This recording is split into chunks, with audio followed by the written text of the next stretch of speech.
I don't even know where to start from. I would say it's actually been a while since we had um, a conversation of this sort, especially in a game of this magnitude. And last week we had one of such kind and involving Spurs and Chelsea. And this weekend we have another combo of one's great team and an emerging force, that is Manchester City versus Chelsea.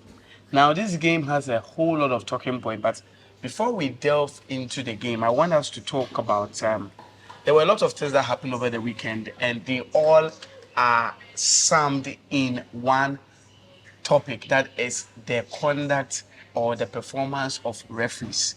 Now, the reason why I'm throwing in this is that the referee supposedly supposed to handle this game is a referee that was banned last two games because of his conduct. He was sent to the championship. He actually made some mistakes there too and was brought in. Funny enough, was brought in as a fourth official for another big game. Then he's also been given the mandate to officiate such a big game. We are talking about Anthony Taylor. So before we start with this one, I want us to delve deep into this scenario. This is a referee, like I said. He actually made some errors in a Premier League game. Then he was demoted because of his performances. He goes in the championship. He doesn't do anything different. Then he's brought in just a week afterwards to become the fourth official. Then just after that, he is brought into one of the biggest games of the season, a title decider, although it is too early in the season because of the point between City and Arsenal. How do you make this up? How do you wrap your head around this whole scenario? Well, I think the people have raised serious questions about the conduct of referees, particularly this season, and have raised serious opinions and summaries. Have made summaries about the conduct of referees. They have had issues with the PGMOL because of some of the refereeing decisions. Obviously, yes, we've had a lot of issues to do with refereeing, to do with VAR. There are 1,001 games we can count already about what the refereeing controversies have been over the course of the season this far. Yes, we speak about the fact that the season is still in its early embers, but you look at the controversies that have been generated by mistakes supposedly made by top level referees. Some of them are very much unpardonable. And for me, I think that it brings back that old conversation about the fact that are there too many top class referees in England like we all suppose there should be. You understand? Because listen, yes, there are very good referees across the spectrum. There are good referees who are supposed to take charge of some of the biggest matches. In the past, we had a plethora of very good referees, a pool of very good referees we could choose from. You understand? But since some of them have been on retirement, since some of them have gone away from the game, it looks like the pool from which we choose these elite referees from, I think the pool has diminished. And so yes, the PGMOL can make all of the arguments it wants to make, but the situation on the ground does not suggest otherwise. You look at Michael Oliver, you look at Anthony Taylor, and you look at a couple of other Kevin referees. Friend and I mean, I don't even think Kevin Friend belongs in that top tier he's been category. given the You chance to understand? I mean, officiate most of these big I games. I I I I think that the PGMOL, sorry, is involving itself in a lot of controversy this particular season. Look at some of the decisions. Some of the decisions to, for example, demote Anthony Taylor was the fact that he had a horrible game in the EPL. The consequences being the fact that he had to be demoted to the championship. Goes to the championship, has another horrendous game. You understand? Is brought back to the EPL as a fourth official. There were some controversial decisions that were taken in that particular game, and then is brought back to manage, like you said in your synopsis, a potentially big game like this. I mean, it leaves to for cynics to think that where is the meritocracy? Where lies the system where referees are going to be rewarded for the good work they put in on the field? For me, I think that as the situation stands now, it's an absolute joke. And nobody anywhere can try to make sane arguments or can try to make logical arguments as to why this particular decision, especially after a spell of events that have led to this point. I do not think that it beats, I don't think that it can beat any logical reasoning to understand why a man who has been bereft of these qualities that has so much placed him on those high echelons, I mean, has to be selected for this particular game. I think that it beats common sense, it beats my imagination, and maybe they have the best perspective, so they know which games particularly could push a referee back into their good books. Maybe it's one of those scenarios where they had to look outside the box. But it doesn't make any sense to me. Looking at the refereeing situation in UK or in England, it is something that should be talked about. There are a lot of should I say conspiracy theories. One of them being the fact that Michael Oliver actually officiated a match in Saudi Arabia, the Saudi Arabia Pro League. That is where he officiated the match. Now, officiating the match, afterwards, he comes to officiate a match between Newcastle and Spurs. When Newcastle is bought by a Saudi, what do you call it, a Saudi Arabia firm or something. And these controversial situations come up.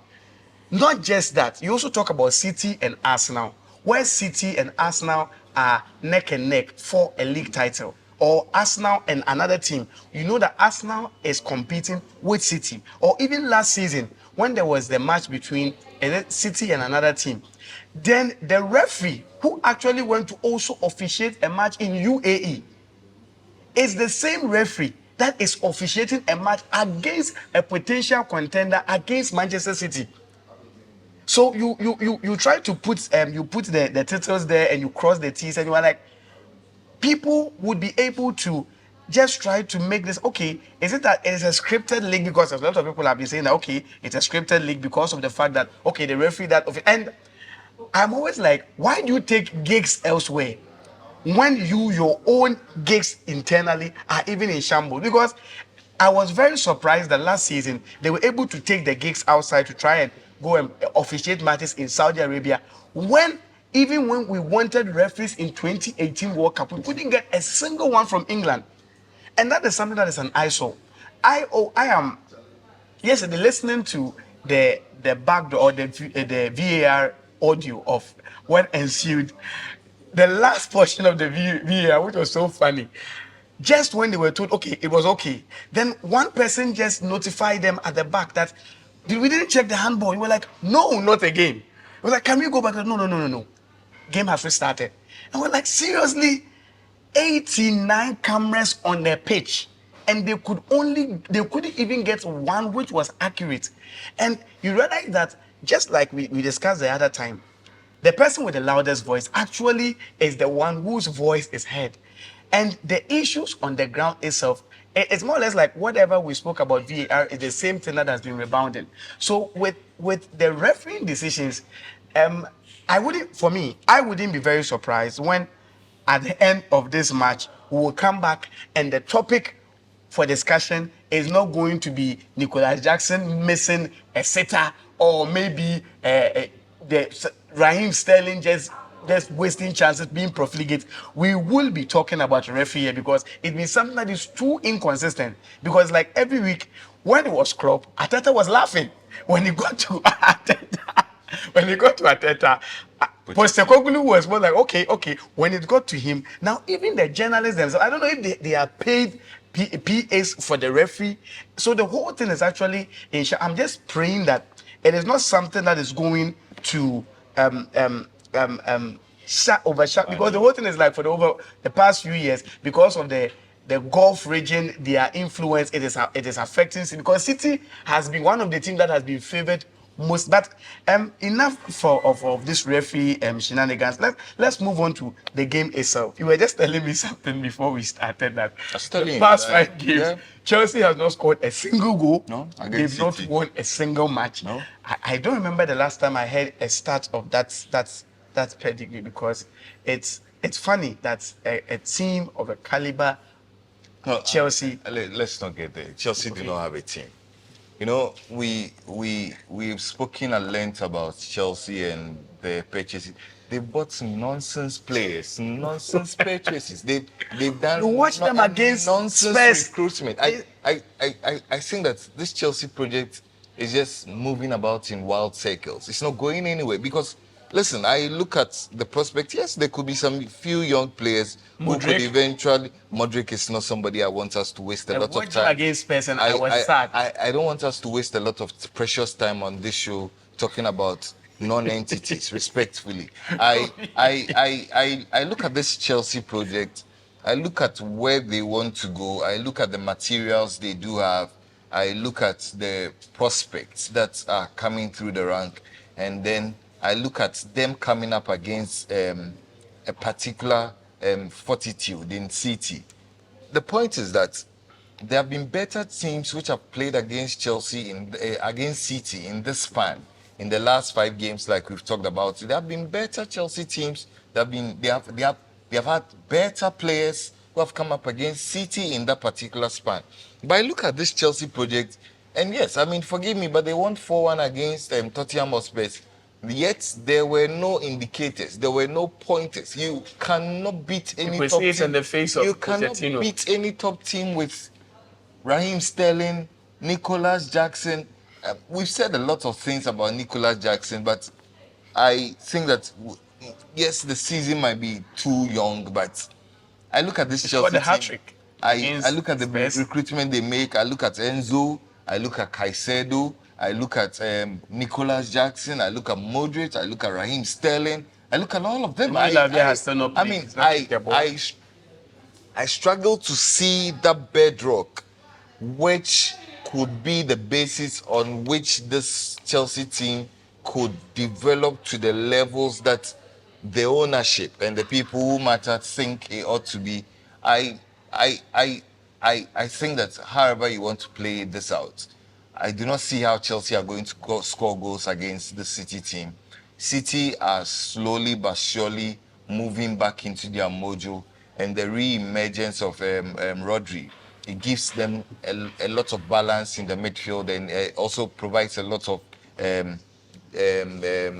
cover for the defense. I think that he's coming back into the team after that suspension, and then you look at how Pep Guardiola has been able to deploy the materials he has. I mean, listen, you look at somebody like Doku, you look at Ellen Haaland, you look at this Portuguese boys. Jack Grealish is even there. I mean, Grealish cannot get into the team because there is Doku.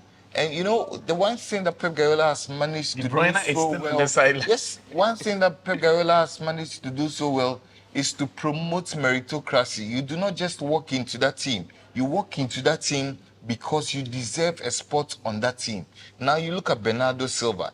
I was telling somebody that would you find a better technically gifted player who is so selfless, who wants to play for the team, who does not want to necessarily be in the spotlight, wants to make a lot of glory for his teammates? I think that Chelsea are going to be roasted by City. As to the how many goals, if City score Chelsea less than 3 goals, I'll be very disappointed because Chelsea are all over the place defensively. All of a sudden, Sanchez, the keeper, the playing goalkeeper. I mean, he's all over the place. I mean, he cannot make proper distributions. I think that Pochettino probably has underestimated the value of work at Chelsea. This Chelsea project needs a lot of time, needs a lot of patience, and needs to be put in a lot of work. But you know that when you take this Chelsea team, they are a team that I call them a polarized. They are a polarized radioactive team.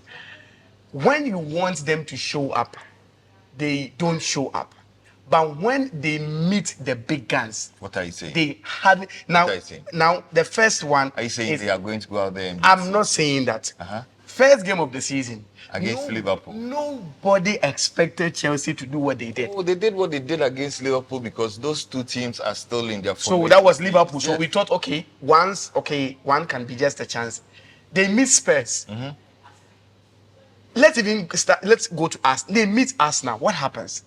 They play well for 75 minutes, capitulate in the last 15 minutes. And what is the score? 2-2. So they don't lose. No, they are a team They don't. that does So not have they character. find a way to grind the results. So you think they're going to grind They results meet- against City? I'm just giving you the top tier. Then they meet Spurs. Everyone is expecting Chelsea that even after the first goal, I was like, okay, the goals will start flowing. They find a way. You see, I am not somebody They who beat Spurs not because they were good. So you see, for every They single beat Spurs because the referee was in their pocket. So we started with Liverpool. That one wasn't referee. That one you could say, okay, it's the first game of the season, so everyone is trying to put things together. Liverpool has lost the Medford. What about Arsenal? Arsenal was a high-flying team. Arsenal was a team that was on form from last season, and they were still going, and they still managed to draw against them. And they meet Spurs. As to whatever with respect to the referee, I will put that I get aside. all of your theories. So, I mean, for so Chelsea, in summary, what are you what saying? I'm trying to say is that Chelsea is a team I cannot predict. If the Chelsea are to meet a lower tier team, that is from the 10th and below, for that, I could make a case that either Chelsea could draw, they could even lose. Because for those teams, most of them, they don't play with any format. And Chelsea, if you don't play with a format, they will just play to your rhythm before you realize they have conceded. But with these top tier teams, you wouldn't know how Chelsea will come, whether they are going to defend, they are going to attack. So for me, I wouldn't sit here and say that Chelsea are going to be battered, they are going to just be beaten mercilessly. But Chelsea could walk out of this game with a point. It won't happen. It won't happen. For me, it is something that so for me, your predictions. Okay, let me start with mine. My predictions is that at the end of this game, it is going to be a 2-2. I am going for a 2-2. And I'm tipping Nicola Jackson to score. And a penalty for Raheem Sterling. That is for me. Well, I do not see how Chelsea are going to get a goal in this game. I see a 0-3 at the least.